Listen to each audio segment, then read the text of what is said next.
कर्णधारस्वरूपतः नमस्तु रामकृष्णाय तस्मै श्रीगुरवे नमः। यथा वेददाहिका शक्ति रामकृष्णे स्थिता ह्य सर्वविद्यास्वरूपां तं शारदां प्रणमाम्यहं।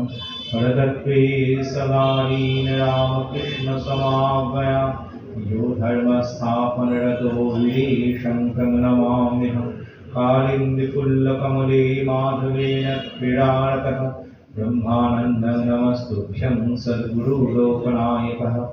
योगानन्दप्रेमानन्दश्चान्येवै च पार्षदाः रामकृष्णगतप्राणा सर्वान् तान् प्रणमामि। আমরা অখণ্ড প্রাথমিক থেকে ঠাকুরের কথা শুনছিলাম। প্রথমে কথাটিতে প্রণাম মন্ত্র। তব কথামৃতম তপ্ত জীবনম কবিবিলীলিতম কল্মষাপহম শ্রবণমঙ্গলম শ্রীমদানন্দম গুরুজনন্তি হে হৃদয়জনা। শ্রী শ্রী ঠাকুর আমাদের শিখিয়ে জগন্মাতার কাছে প্রার্থনা করছেন জীবের কি চাওয়া উচিত ভগবানের কাছে, তা শিখিয়ে ঠাকুর প্রার্থনা করছেন এই বলে, মা আমি তোমার শরণাগত। দেহসুখ চাই না মা, লোকমান্য চাই না, অনিমাদি অষ্টসিদ্ধি চাই না, কেবল এই করে যেন তোমার শ্রীপাদ পদ্মে শুদ্ধা ভক্তি হয়, নিষ্কাম অমলা অহেতুকী ভক্তি হয়। আর যেন মা তোমার ভুবন মোহিনী মায়ায় মুগ্ধ না হয়। তোমার মায়ার সংসারে কামিনী কাঞ্চনের উপর ভালোবাসা যেন কখনো না হয়। মা তোমাকেই আমার আর কেউ নাই। আমি ভজনহীন, সাধনহীন, জ্ঞানহীন, ভক্তিহীন। কৃপা করে শ্রীপাদ পদ্মে আমায় শুদ্ধা ভক্তি দাও। শ্রী শ্রী ঠাকুর এইরূপ প্রার্থনা করছেন।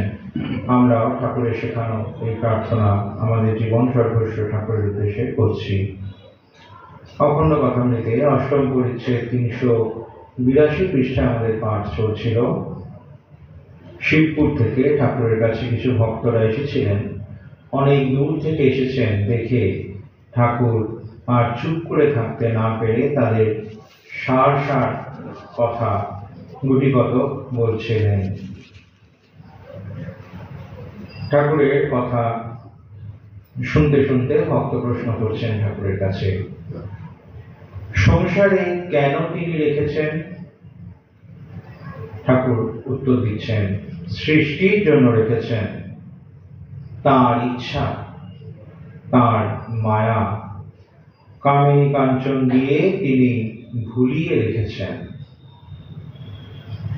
ভক্ত প্রশ্ন করছেন এরপর এটা শুনে, কেন ভুলিয়ে রেখেছেন?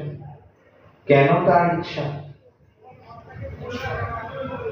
ঠাকুর বলছেন, তিনি যদি ঈশ্বরের আনন্দ একবার দেন তাহলে আর কেউ সংসার করে না, সৃষ্টিও চলে না। চালের আড়তে বড় বড় ঠেকের ভিতর চাল আছে, পাছে ইঁদুরগুলো ওই চালের সন্ধান পায়, তাই দোকানদার একটা কুলোতে খই মুরকি রেখে দেয়। ওই খই মুরকি মিষ্টি লাগে, তাই ইঁদুরগুলো সমস্ত রাত করড় মরড় করে খায়, চালের সন্ধান আর করে না। ভক্ত জীবনে জ্বলে এই প্রশ্ন করছেন ঠাকুরের কাছে। ঠাকুর কোন রকম ঘুর প্যাঁচের উত্তর না দিয়ে পরিষ্কার বলছেন যে সংসারে রেখেছেন সৃষ্টির জন্য, তার ইচ্ছা, তার মায়া। যিনি এই খেলা খেলছেন, যিনি খেলাটা নিয়ম করেছেন, তার কথা মতোই খেলাটা চলবে। আর তাই ঠাকুর এই বলছেন যে তিনি তার মায়াতে ভুলিয়ে এই সংসারের মধ্যে আমাদের রেখেছেন, কামিনী কাঞ্চন দিয়ে ভুলিয়ে রেখেছেন। ভক্ত শুনে আর এক ধাপে গিয়ে ঠাকুরকে প্রশ্ন করছেন, কেন ভুলিয়ে রেখেছেন? কেন তার ইচ্ছা এরকম? ঠাকুর কি অদ্ভুত ভাবে বলছেন, যদি ঈশ্বরের আনন্দ তিনি একবার দিয়ে দেন তাহলে আর সংসার করবে না, সৃষ্টিও চলবে না, অর্থাৎ খেলা চলবে না। ওই বুড়িকে ছুঁয়ে থাকলে হবে না, বুড়ি চায় যে খেলা চলুক, তিনি খেলতে ভালোবাসেন।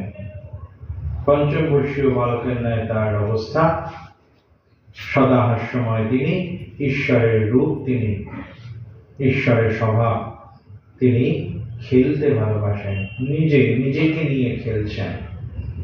প্রকৃত অর্থে কোনো বিপদ নেই, প্রকৃত অর্থে কোনো লস বা লোকসান বা ক্ষতিও নেই, যা হচ্ছে সবটাই মায়াতে হচ্ছে।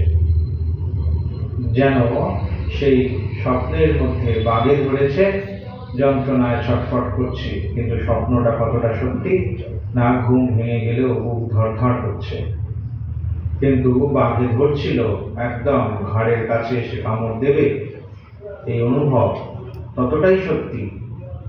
হৃৎপিণ্ড প্রায় গলার কাছে চলে এসেছে, এত ভয় পেয়েছি, কিন্তু পুরোটাই মায়া, পুরোটাই স্বপ্নপথ, সত্যি নয়। কিন্তু সেই স্বপ্নটা এতটা সত্যির মতো যে সেটাই শরীরকে একদম আঁকুবাঁকু করে দিচ্ছে। তাই বলছেন যে খেলা, তিনি খেলাচ্ছেন, তিনি খেলার মধ্যে রেখেছেন, আর এই খেলাতে যে ক্ষতি হচ্ছে, যে কষ্ট হচ্ছে, সেগুলো সবই আসলে মায়া, স্বপ্নের মধ্যে খেলা হচ্ছে। প্রকৃতপক্ষে আমরা তার অংশ, তার স্বরূপ, আমরা নিত্য, বুদ্ধ, শুদ্ধ, মুক্ত, এটা আমাদের প্রকৃত স্বরূপ। মায়াতে ভুলে, মোহতে ভুলে, ভ্রমেতে ভুলে আমরা নিজেদেরকে এই রূপে চিন্তা করছি, আর তাই এই সব কিছু খেলা আমাদের সামনে চলছে। যে মুহূর্তে বুঝতে পারবো যে এগুলি খেলা, মায়ের কথায় সব ভোজবাজির মতো উড়ে যাবে, মিলিয়ে যাবে। এই যে সব মিলিয়ে যাবে, সেখানে কিন্তু পাপ সব মিলিয়ে যাবে। শুধু পাপ মুছে যাবে, পুণ্য রয়ে যাবে সেটা নয়, পাপও মুছে যাবে, পুণ্যও মুছে যাবে, শুধু যা থাকবার তাই থাকবে। ঠাকুর বলছেন, বলে চলেছেন, কিন্তু দেখো 100 চালে 14 গুণ ক্ষয় হয়। কামিনী কাঞ্চনের আনন্দ অপেক্ষা ঈশ্বরের আনন্দ কত বেশি। তার রূপ চিন্তা করলে রম্ভা তিলোত্তমার রূপ চিতার ভস্য বলে বোধ হয়। ভগবানের রূপ চিন্তা জগতের সমস্ত আকর্ষণের থেকে অনেক গুণ বেশি আনন্দ দান করে, অনেক বেশি আকর্ষণ করে।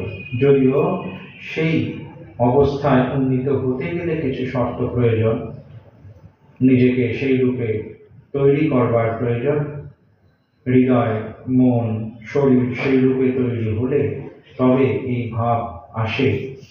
কিন্তু ঠাকুর বলছেন, জাগতিক আনন্দের থেকে এই আধ্যাত্মিক আনন্দ অনেক গুণ বেশি। উদাহরণ দিচ্ছেন যে এই রম্ভা তিলোত্তমা এনাদের রূপ তখন চিতার ভাষ্য বলে বোধ হয় ভগবানের যিনি রূপ চিন্তন করেন তার কাছে। যেন এই কথাগুলো বলে ঠাকুর বোঝাতে চাইছেন যে নানান রকমের আকর্ষণের কেন সৃষ্টি করা আছে, না এই আকর্ষণগুলো প্রকৃতপক্ষে যখন চোখ খোলে তখন বোঝা যায় যে এর থেকেও আরো অনেক বেশি ঈশ্বরের আকর্ষণ। এই ছোটগুলো না থাকলে বড়কে বোঝা যায় না। তাই এই ক্ষণিকের আনন্দের এখানে যে সৃষ্টি করে রেখেছেন তার খেলার মধ্যে।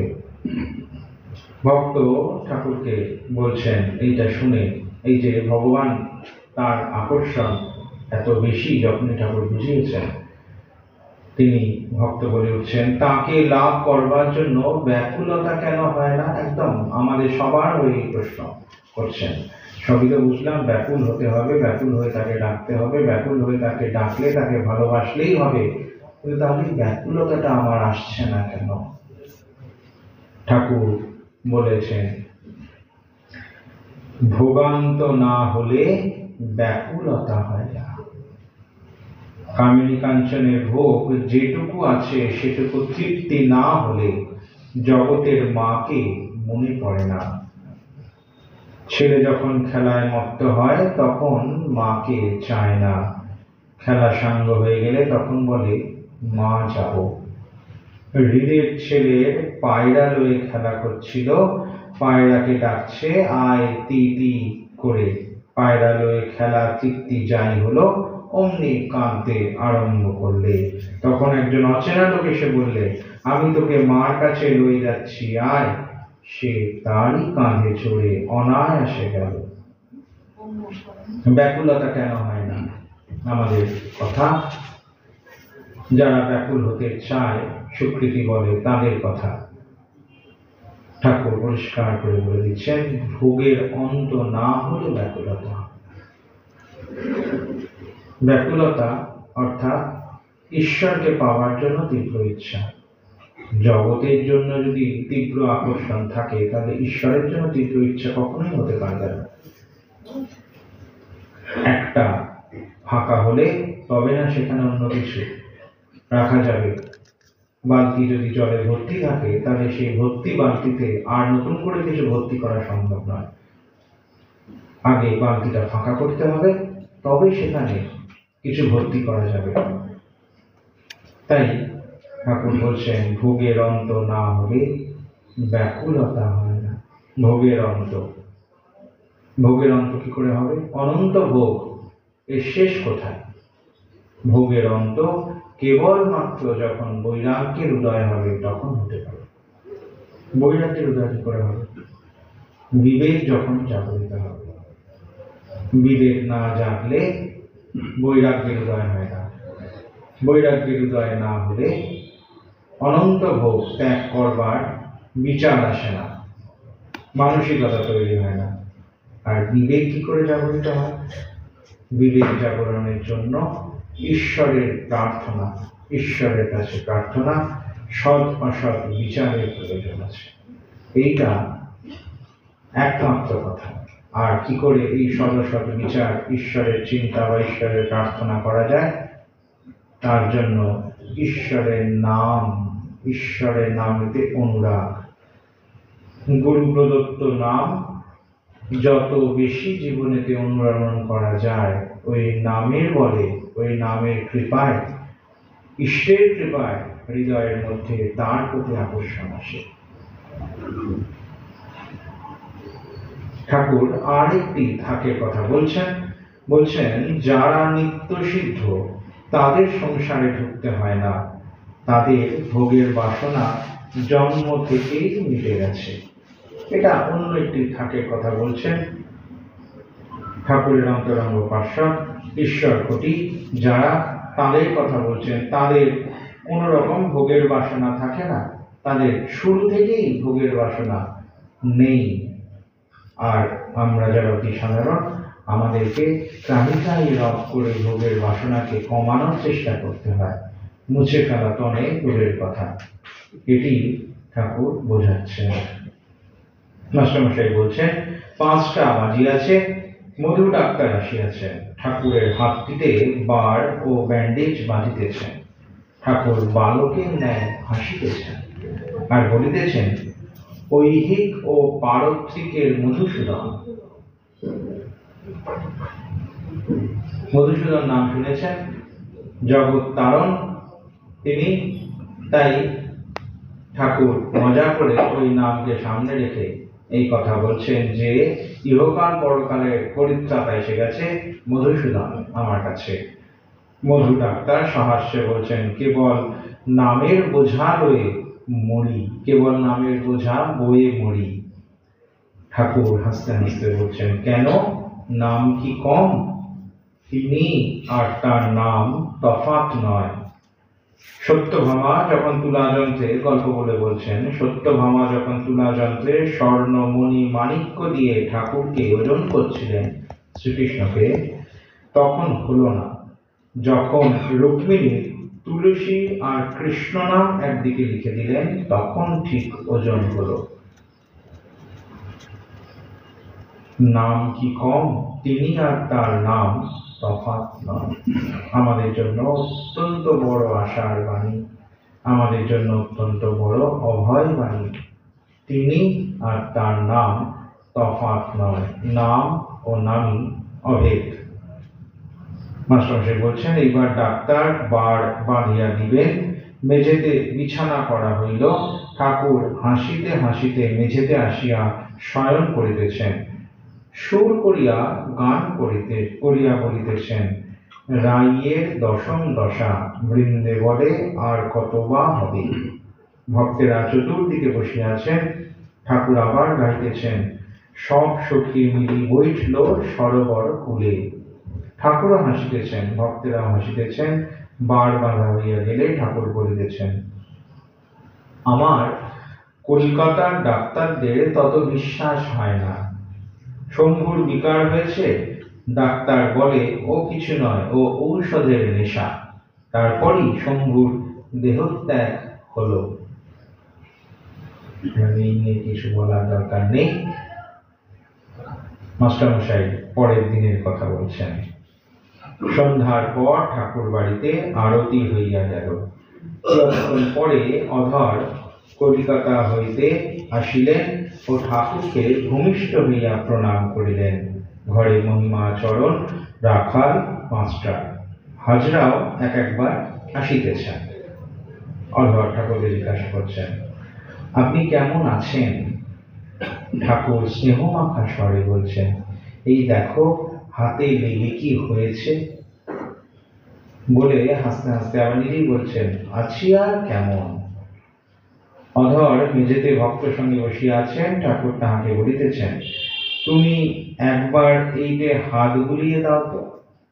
অধর ছোট খাটটির উপর উত্তর প্রান্তে বসিয়া ঠাকুরের শ্রীচরণ সেবা করিতেছেন।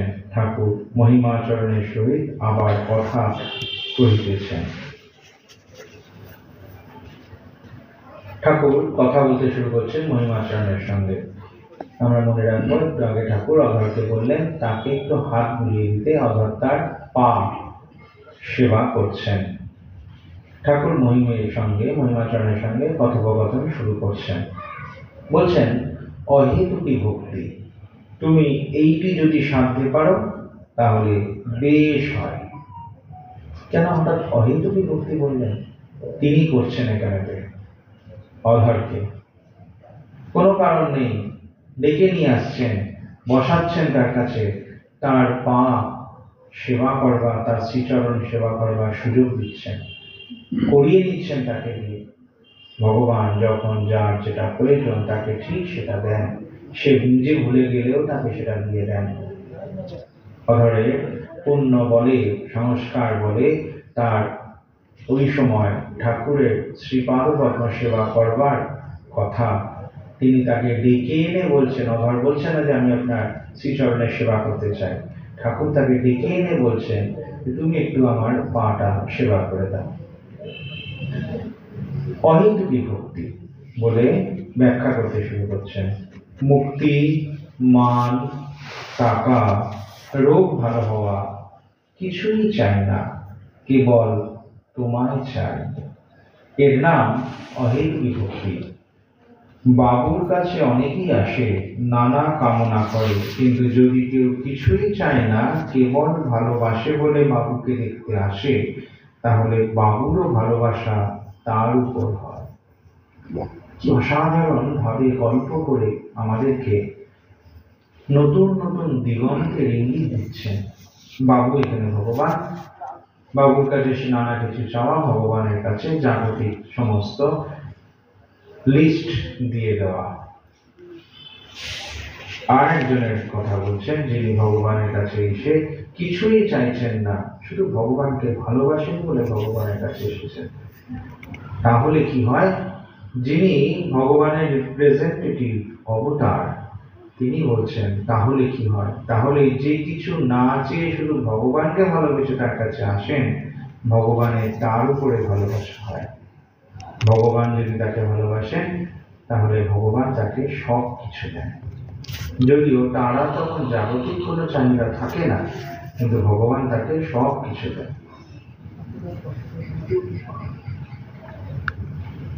বলছেন প্রহ্লাদের অহেতুকী ভক্তি, ঈশ্বরের প্রতি শুদ্ধ নিষ্কাম ভালোবাসা।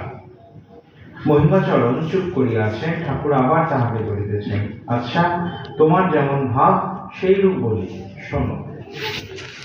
মহিমকে বলছেন, বেদান্ত মতে স্বস্বরূপকে চিনতে হয়, কিন্তু অহং ত্যাগ না করলে হয় না। অহং একটি লাঠি স্বরূপ, যেন জলকে দুভাগ করছে, আমি আলাদা, তুমি আলাদা। সমাধিস্থ হয়ে এই অহং চলে গেলে ব্রহ্মকে বোধ হয়। স্বস্বরূপ জ্ঞান মার্গের কথা, নিজেকে চেনার কথা, অহং ত্যাগ না হলে এটা সম্ভব নয়। অহং অতি সূক্ষ্মাতি সূক্ষ্ম রূপে আমাদের মধ্যে বিরাজ করে, যার বাইরে অনেক বেশি প্রভাব। যত অন্তর্জগতে ঢোকা যায় তত তার প্রভাব অতি সূক্ষ্ম, কিন্তু যত সূক্ষ্ম হয় তার বাঁধনও তত দৃঢ় হয়। ঠাকুর তাই বলছেন, সমাধিস্থ হলে এই অহং চলে যায়, গেলে ব্রহ্মকে বোধ হয়। সমাধিস্থ হবার আগে অবধি অহংকারের সম্পূর্ণ নাশ সম্ভব নয়, ঠাকুর বুঝিয়ে দিচ্ছেন। তাই ওই শুরুর কথাটা বলছিলেন, সমাধিস্থ হওয়ার আগে অবধি যে পথ, সেটা সাধারণ জীবের পক্ষে অতিক্রম করে জীবনে সমাধিস্থ হয়ে ব্রহ্মকে বোধ করা অত্যন্ত শক্ত। তাই ঠাকুর অহেতুক করুণাময় হয়ে এই অহেতুক ভক্তির পথ আমাদেরকে দেখাচ্ছেন। শুধু ভগবানকে আমরা তো চাই, ভগবানের কাছে গিয়ে আমরা ভগবানকে না চেয়ে ভগবানের কাছে আমরা অনেক কিছু চাই, সেইটাকে ঘোরাতে বলছেন। ঠাকুরের বলা বিখ্যাত কথা, মোড় ঘুরিয়ে দাও। ভগবানের কাছে গিয়ে অনেক কিছু না চেয়ে শুধু ভগবানকে এবার চাওয়ার কথা বলছেন। আমি কিছু চাই না, শুধু তোমাকে চাই, শুধু তোমাকে ভালোবাসি। এটা একটা নতুন পথ দিচ্ছেন আমাদের, শাস্ত্রে বলা, কিন্তু আমাদের কাছে তাকে যুগোপযোগী করে ঠাকুর পরিবেশন করছেন। এই একটা ভাবেতে অনেক ওপর অব্দি ওঠা যায়, এমনকি ওই অহংবোধ নাশ করা যায়। কারণ আমি জগতের কিছু চাই না, আমি নিজের জন্য কিছু চাই না, ভক্তের অজান্তেই তার অহংবোধ ভগবানের পায়ে লীন হয়ে যায়। ঠাকুর বলে চলেছেন এই কথা শুনে মাস্টারমশাই এবার ব্যাখ্যা করছেন। ভক্তেরা হয়তো কেউ কেউ ভাবিতেছেন, ঠাকুরের কি ব্রহ্মজ্ঞান হয়েছে? তা যদি হয়ে থাকে তবে উনি আমি করিতেছেন কেন? সংশয় বুদ্ধি শাস্ত্রের পাঠ করার ফলে সবচেয়ে প্রথম সবকিছুতে এই আচ্ছা এটা কি সত্যি, এই সংশয় একটি অতি বড় সাইড এফেক্ট।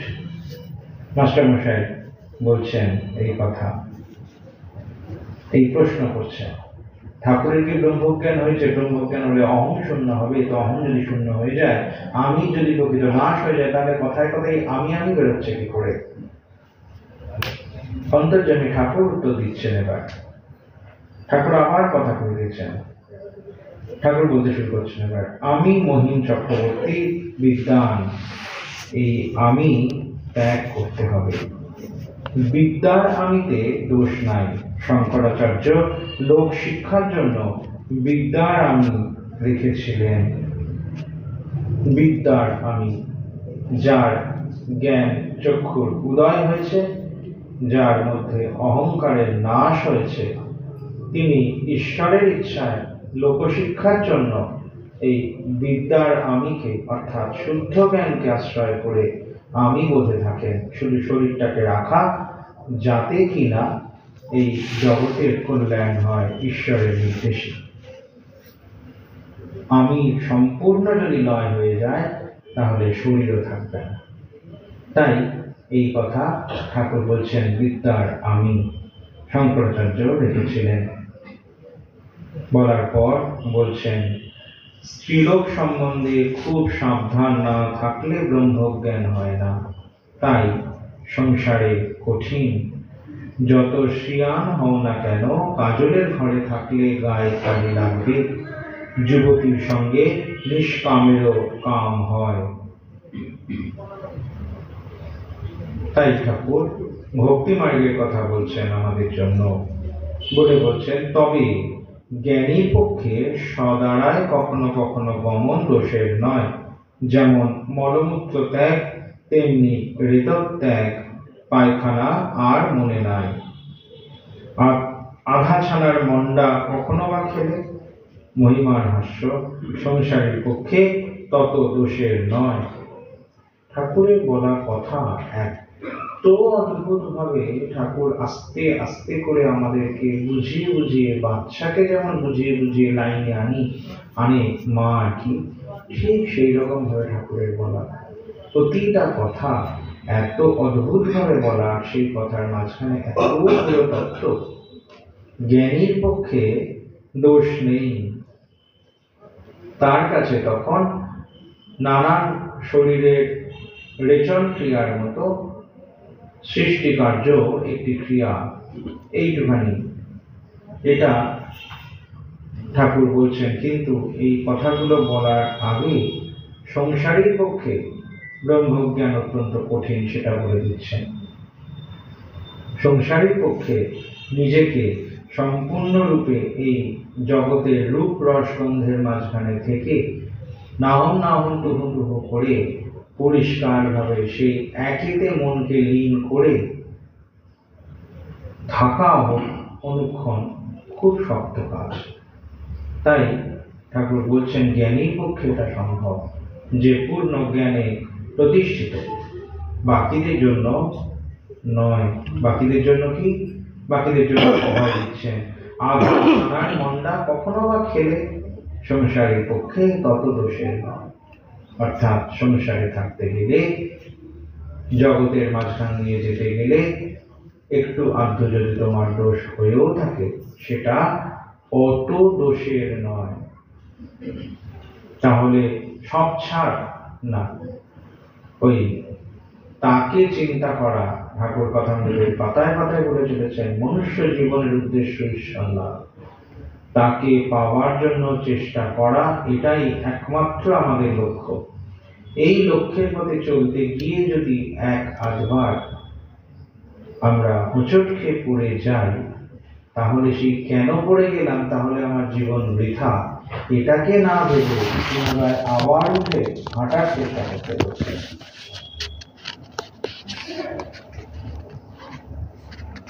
কারণ এরপরেই ঠাকুর বলছেন, এটা গৃহীর জন্য বললেন, কিন্তু এরপরে তিনি শুরু করছেন বলতে সন্ন্যাসীর পক্ষে খুব দোষের।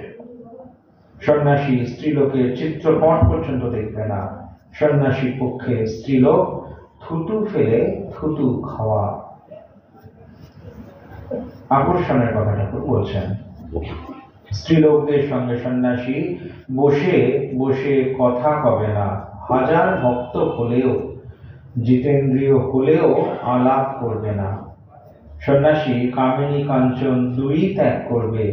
যেমন মেয়ের পট পর্যন্ত দেখবে না, তেমনি কাঞ্চন টাকা স্পর্শ করবে না।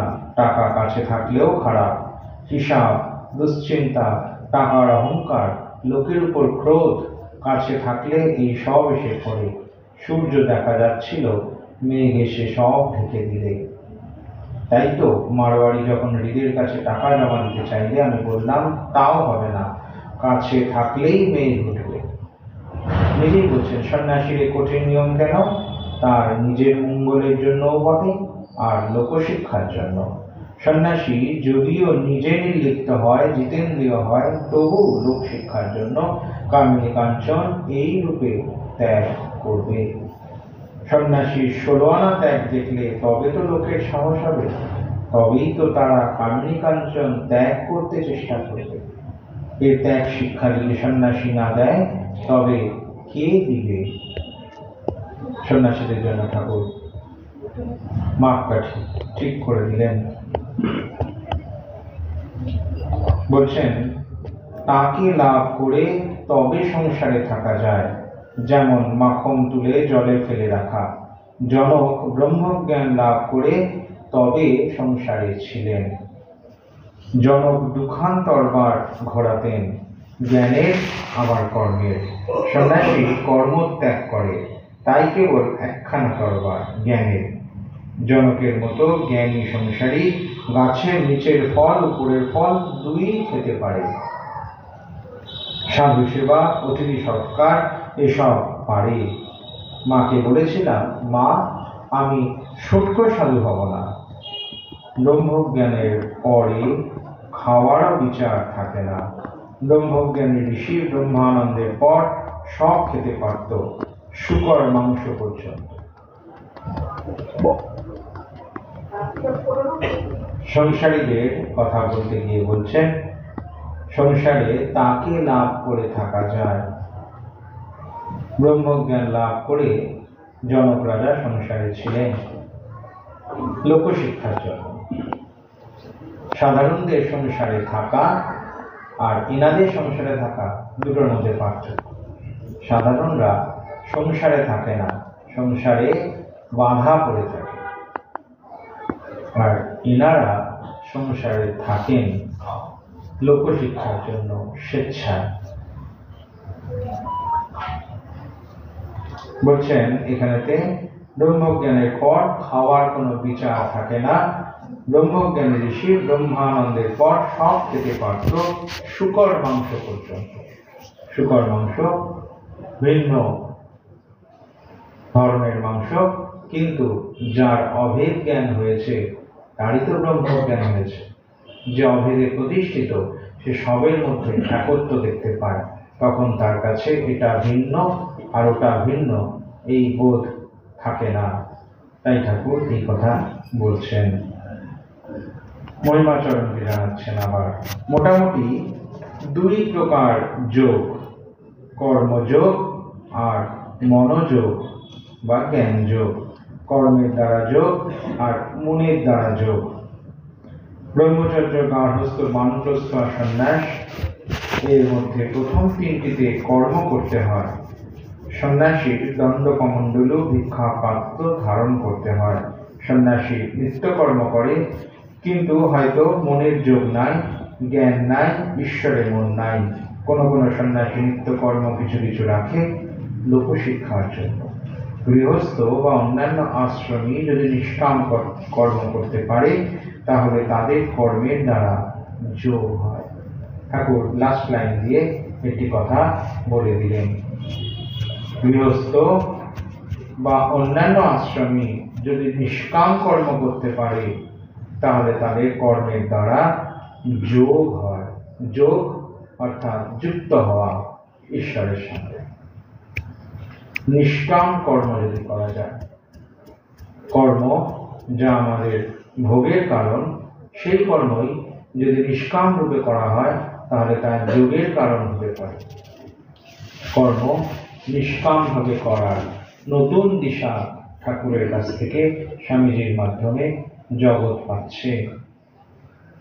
ঠাকুর বলে চলেছেন, পরমহংস অবস্থায় যেমন সুখ দেবাদির কর্ম সব উঠে যায়। পূজা, জপ, তর্পণ, সন্ধ্যা, এইসব কর্ম এই অবস্থায়, মানে যখন পরমহংস অবস্থা হয়, তখন কেবল মনের যোগ। বাহিরের কর্ম কখনো কখনো সাধ করে লোকশিক্ষার জন্য, কিন্তু সর্বদা স্মরণমনন থাকে। পূজা, উপাচার, জপ, তর্পণ, সন্ধ্যা এই সব কর্ম উঠে যায়। এই সব কর্ম তাদের তখন বন্ধ হয়ে যায় ওনাদের ওই উচ্চ অবস্থায়। কারণ এই সমস্ত কর্ম আসলে ঈশ্বরের সঙ্গে অনুক্ষণ যুক্ত থাকার একটা প্রক্রিয়া মাত্র। পূজা করে কি লাভ হয়? পূজা করে ভগবানকে সন্তুষ্ট করা হয়? আদৌতেও নয়। ভগবান আমাদের মতো কন্ডিশনাল নয়। তাকে বিশেষ দিনেতে পূজা করলে তিনি সন্তুষ্ট হবেন, তার সঙ্গে বড় মিষ্টির থালা ধরলে তিনি সন্তুষ্ট হবেন, আর যিনি শুধু একটা বাতাসা দিচ্ছেন তার প্রতি তিনি কম সন্তুষ্ট হবেন। এই রকমের দুই চোখা মন ভগবানের নয়। তিনি আনকন্ডিশনাল লাভের মূর্ত বিগ্রহ। ভগবান এর দ্বারা আদৌ সন্তুষ্ট হন না আমাদের পূজার দ্বারা। ভগবান আমাদের প্রতি সর্বদাই সন্তুষ্ট। তাহলে পূজা করার লাভ কি? পূজা করে পূজক ভগবানের সঙ্গে নিজেকে যুক্ত করে। পূজার মাধ্যমে সে আত্মনিবেদন করে ভগবানের পায়, তার মন ভগবানের সঙ্গে যুক্ত হয়, তাতে পূজকের লাভ। ভগবান যিনি মাতৃস্বরূপ, মা তো সবসময় সন্তানের মঙ্গল চান। সন্তান ভালো করে গিয়ে মায়ের পায়ে হাত দিয়ে প্রণাম করলে মা তখন আশীর্বাদ করেন, আর সন্তান যদি প্রণাম না করে মায়ের কাছ দিয়ে বেরিয়ে চলে যান, তখন মা মনে মনে সন্তানের আশীর্বাদ প্রার্থনা করেন না, সন্তানকে আশীর্বাদ করেন না। মা ভুলেই যান কখনো যে তিনি আশীর্বাদ করলেন কিনা, ওটা তার ভেতর থেকে বেরিয়ে আসে। মাকে মনে করে আশীর্বাদ করাতে হয় না। যদি আমাদের জগতের মায়েদের জন্য এই কথা হয়, তাহলে যিনি জগন্মাতা তাকে ওই রকম করে মনে করাতে হয় সামনে বসে যে আমি পুজো করলাম, তুমি এইবার আমি আশীর্বাদ করো। কখনোই নয়।